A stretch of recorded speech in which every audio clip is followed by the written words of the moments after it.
ఇదే RTV app వార్తల్ని క్షణాల్లో చదివే అవకాశం ఉంటుంది. ఒక న్యూస్ పేపర్, ఒక టెలివిజన్ ఛానల్ మీ చేతుల్లో ఎప్పుడూ ఉంటాయి. జగన్మోహన్ రెడ్డి గారు కోటి సంతకాలతో ఒక ప్రజా ఉద్యమాన్ని నిర్వహించి కోటి మందిని దీంట్లో భాగస్వామ్యం చేసి గవర్నర్ గారికి మనం ఒక రిప్రజెంటేషన్ ఇవ్వాలన్న ఆలోచనతో మా అందరికి కూడా ఒక డైరెక్షన్ ఇవ్వడం జరిగింది. అందులో భాగంగా నెల్లూరు నగర నియోజకవర్గం నుంచి సుమారుగా 60,000 మందితో సంతకాలు చేయించాలని ఒక లక్ష్యంగా పెట్టుకున్నాం. అయితే ఈ రోజున మనం కనుక చూస్తే సుమారుగా 1,00,000 మందికి పైగా దీంట్లో భాగస్వామ్యం అయ్యేదానికి ఈ రోజు మనకు కనపడతా ఉంది. ఇందులో భాగంగా ప్రతి డివిజన్ లో కూడా ఈ రోజు ఒక ఉద్యమం లాగా వైఎస్ఆర్సీపీ పార్టీ కార్యకర్తల నాయకులు దీంట్లో అందరూ కూడా కష్టపడి తిరగడం కూడా ప్రజలందరినీ భాగస్వామ్యం చేయడం కూడా జరుగుతూ ఉంది. ప్రధానంగా ఈ రోజు 46వ డివిజన్ కి సంబంధించి జిల్లా ప్రధాన కార్యదర్శి అలానే సీనియర్ కార్పొరేటర్ వేలూరు మహేష్ గారి ఆధ్వర్యంలో ఈ రోజు 46వ డివిజన్ లో ఈ కార్యక్రమాన్ని నిర్వహించడం జరిగింది. ఇవన్నీ కూడా రచ్చబండ కార్యక్రమం ద్వారా ప్రజలందరికీ కూడా ఒక అవగాహన కల్పించి మెడికల్ కాలేజీల్ని ప్రైవేటు పరం చేసిన తర్వాత వచ్చేటువంటి నష్టాలన్నింటినీ కూడా ప్రజలకి వివరించి వారందరినీ కూడా ఈ ఉద్యమంలో భాగస్వామ్యం చేయాలన్నదే మా లక్ష్యం. అందులో భాగంగా ఈ రోజు 46వ డివిజన్ లో పార్టీ కార్యకర్తలు, నాయకులు, ప్రజలు అందరూ కూడా ఈ కార్యక్రమంలో పాల్గొని గాంధీబొమ్మ సెంటర్ లో పాల్గొని అందరూ కూడా ఇన్వాల్వ్ అయ్యి ఇందులో సంతకాలు చేయడానికి స్వచ్ఛందంగా ముందుకు రావడం చాలా సంతోషంగా ఉంది. మరి ఈ కార్యక్రమానికి ఈ రోజు చక్కగా పార్టీ కార్యకర్తలు, నాయకులు, ప్రజలందరూ విచ్చేయడం వారందరికీ కూడా నేను హృదయపూర్వక ధన్యవాదాలు తెలియజేస్తా ఉన్నాను. ఈ కార్యక్రమాన్ని ఇంత చక్కగా నిర్వహించినటువంటి ప్రతి కార్యక్రమాన్ని కూడా సక్సెస్ఫుల్ గా నిర్వహిస్తున్నటువంటి వేలూరు మహేష్ గారిని అయితే ప్రత్యేకంగా నేను అభినందిస్తా ఉన్నాను. మేము టోటల్ మీద అనుకునింది మొదటగా 60,000 అనుకుని తర్వాత 1,00,000కి దాన్ని సవరించుకోవడం కూడా జరిగింది.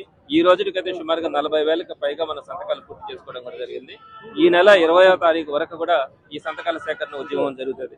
ఆ రోజుకి నా అభిప్రాయం అయితే 1,00,000కు దాటుతుంది నెల్లూరు నగర నియోజకవర్గం నుంచి అని మాత్రం ఈ రోజుకున్నటువంటి పరిస్థితి ద్వారా అర్థమవుతాం. నెల్లూరు నగరంలో 46వ డివిజన్ గాంధీ బొమ్మ సెంటర్లో మన వైఎస్ జగన్మోహన్ రెడ్డి గారు ఈ ఒక మెడికల్ కాలేజీలన్నిటి కూడా ప్రైవేట్ పరం చేస్తున్న దిశలో కోటి సంతకాల కార్యక్రమం నిర్వహించడం జరిగింది. ఈ కార్యక్రమానికి మన నగర ఇన్ఛార్జ్ మన పర్వతి చంద్రశేఖర్ రెడ్డి గారు ముఖ్య అతిథిగా ఇచ్చేసి ఈ కార్యక్రమాన్ని కోటి సంతకాల కార్యక్రమాన్ని ప్రారంభించడం జరుగుతుంది. ప్రజలందరికీ ఒకటే చెప్తున్నాము, ఈ రోజు మన పేద ప్రజలు ఎవరైనా కానీ పేద బిడ్డలు మెడికల్ విద్య చదవాలి అంటే వాళ్ళకి విద్యని అందకుండా చేసే విధంగా ఈ కుటుంబ ప్రభుత్వం, ఈ చంద్రబాబు నాయుడు వాళ్ళందరూ కూడా కుట్ర పని ఈ రోజు ప్రైవేట్ అన్ని కాలేజీ కూడా ప్రైవేట్ పరం చేయడం జరుగుతూ ఉంది. నిజంగా ఇప్పుడు కూడా మనం చూస్తున్నాం, గతంలో స్వతంత్రం వచ్చినప్పటి నుంచి మనకి 11 కాలేజీలే ఉన్నాయి. మన జగన్మోహన్ రెడ్డి గారు ముఖ్యమంత్రి అయిన తర్వాత 17 కాలేజీలు మనకి తీసుకురావడం జరిగింది. నిజంగా ఒక మెడికల్ కాలేజీ తీసుకురావాలంటే అది చిన్న పని కాదు. చంద్రబాబు నాయుడు గతంలో ఒక్క కాలేజీ కూడా తీసుకొచ్చిన పరిస్థితి లేదు.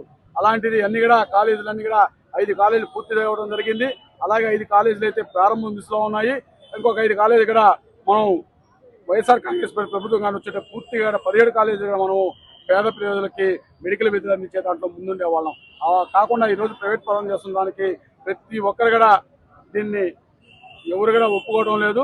అలాగే ఈ రోజు మనం ఈ కోటి సంతకాల సేకరణ కార్యక్రమం పెట్టిన తర్వాత జగన్మోహన్ రెడ్డి గారు కోటి సంతకాలకి పిలిపిస్తే ఈ రోజు కోటి సంతకాలు కాదు, కనీసం ప్రజలు స్వచ్ఛందంగా వచ్చి కోటి సంతకాలు 2 కోట్ల సంతకాలుగా అయ్యే పరిస్థితి ఉంది.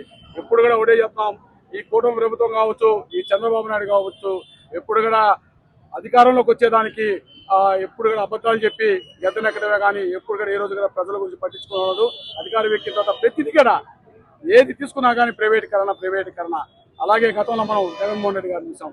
జగన్మోహన్ రెడ్డి గారు అధికారంలోకి వచ్చే ముందు ఒక మేనిఫెస్టో పెట్టారు. మేనిఫెస్టో పెట్టిన తర్వాత మేనిఫెస్టోలో 100% పూర్తి చేసిన ఘనత మన జగన్మోహన్ రెడ్డి గారు. మేనిఫెస్టోలో కనపరిచినదే కాకుండా కూడా ఇంకా కూడా ఎన్నెన్నో పథకాలు ఇవ్వడం ఘనత మన వైఎస్ జగన్మోహన్. రాబోయే రోజుల్లో కూడా ఖచ్చితంగా ఈ కుటుంబ ప్రభుత్వానికి ప్రజలందరూ కూడా రాసుకున్నారు. గడిచిన 18 నెలల్లోనే మేము పొరపాటు చేసాం, ఆ పొరపాటును దిద్దుకోవాలా, ఖచ్చితంగా మేము రాబోయే రోజుల్లో జగన్మోహన్ రెడ్డిని మళ్ళా సీఎం చేసుకుంటాం అనే ఒక గట్టి ఉద్భవంతో మన రాష్ట్ర ప్రజలంతా ఉన్నారు. అలాగే ఈరోజు ఈ కార్యక్రమానికి మన నెల్లూరు నగర 46వ డివిజన్ వైఎస్ఆర్సీపీ నాయకులు, కార్యకర్తలు, అలాగే ఇన్ఛార్జీలు, అలాగే వైఎస్ఆర్ కాంగ్రెస్ కార్యకర్తలు, అభిమానులు, నాయకులు, వైఎస్ఆర్సీపీ కుటుంబ సభ్యులు అందరూ కూడా ఇచ్చేసిన ప్రతి ఒక్కరు కూడా పేరున ధన్యవాదాలు తెలుపుకుంటాం. మరిన్ని వీడియోస్ కోసం ఛానల్ ని సబ్స్క్రైబ్ చేయండి. లేటెస్ట్ అప్డేట్స్ కోసం వాట్సాప్ ఛానల్ ని ఫాలో చేయండి. అండ్ లింక్ డిస్క్రిప్షన్ లో ఉంది.